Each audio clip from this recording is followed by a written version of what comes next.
One of the best tools you can use is a window punch because all you have to do is go to the bottom corner of a window and press.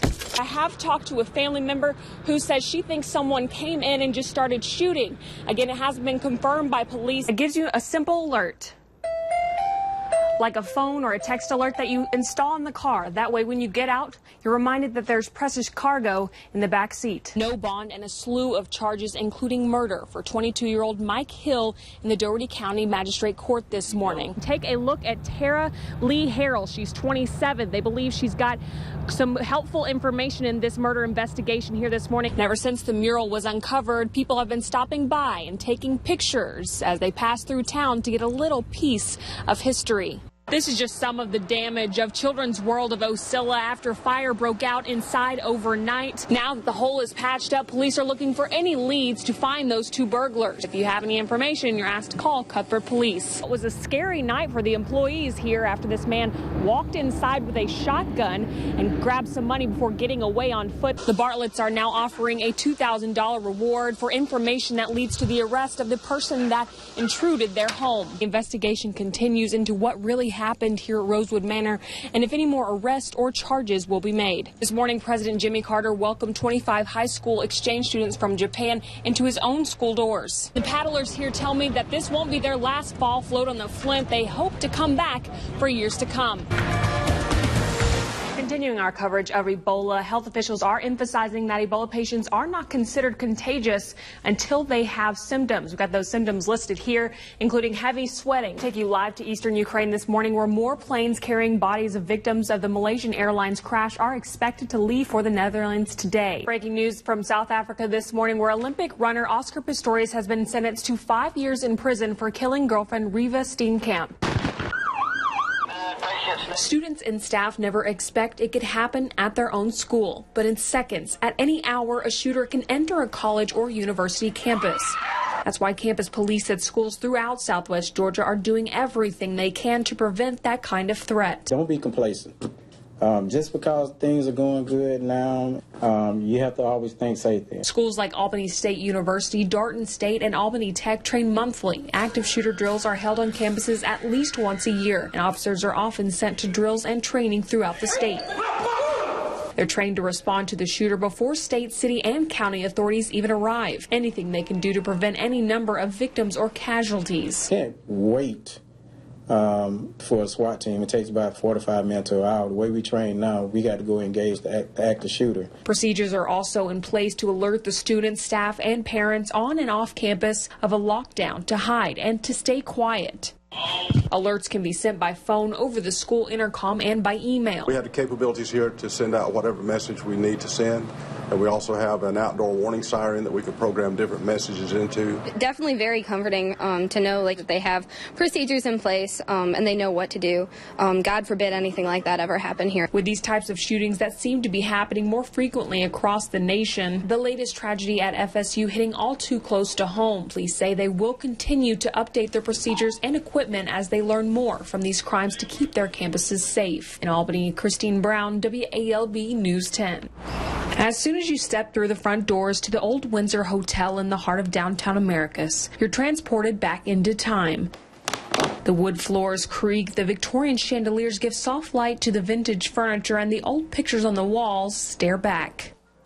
Several employees and visitors have come and gone since the business opened up in 1892, but guests and staff will tell you there's at least 3 souls that are here to stay.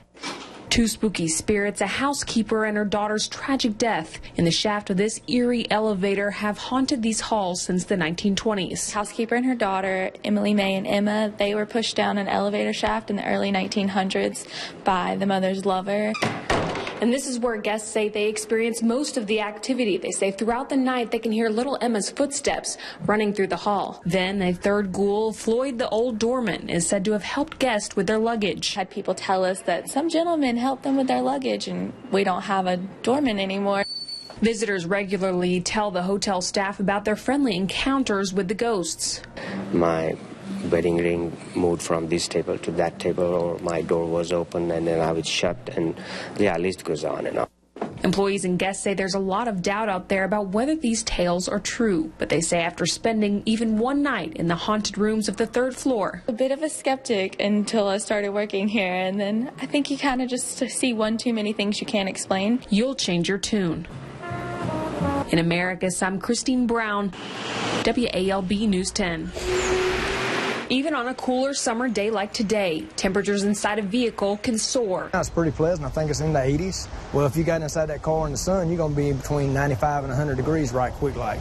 And then especially on these hot days when it is 100 degrees now, I think the temperature in these cars can get up to 120, 125 degrees very quickly. That's why every minute is crucial when a child is left behind. So what can you do if a child in your care were to accidentally get locked in a sweltering car?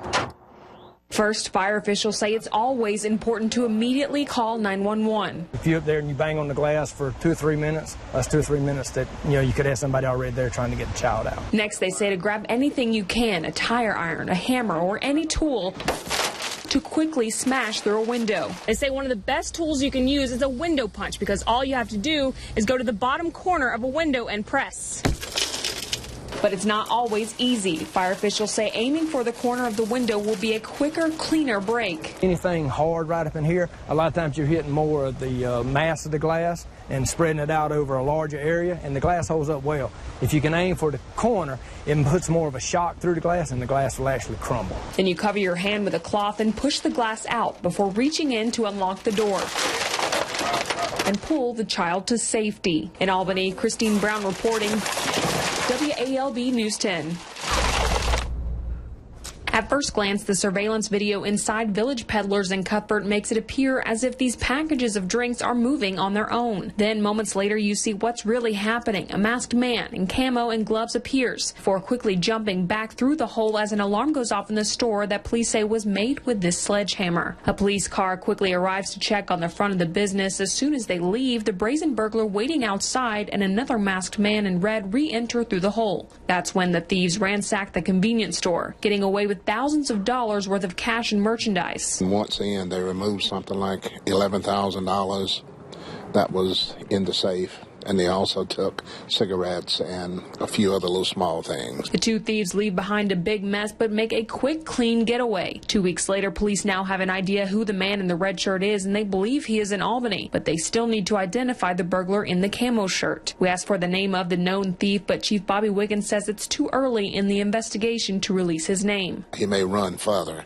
So what we're trying to do is catch him as soon as we possibly can. Now that the hole is patched up, police are looking for any leads to find those two burglars. If you have any information, you're asked to call Cuthbert Police. In Cuthbert, I'm Krystyne Brown, WALB News 10. Look like a man? We have found a reason. We figured out Bigfoot. Yeah, the myth behind Bigfoot. It kind of shows you how goofy we probably do look when we're taking selfies. I know. My goodness. Sitting in the back seat. Is she videotaping or taking a picture? I listened to it and you can hear the picture sound. Yeah.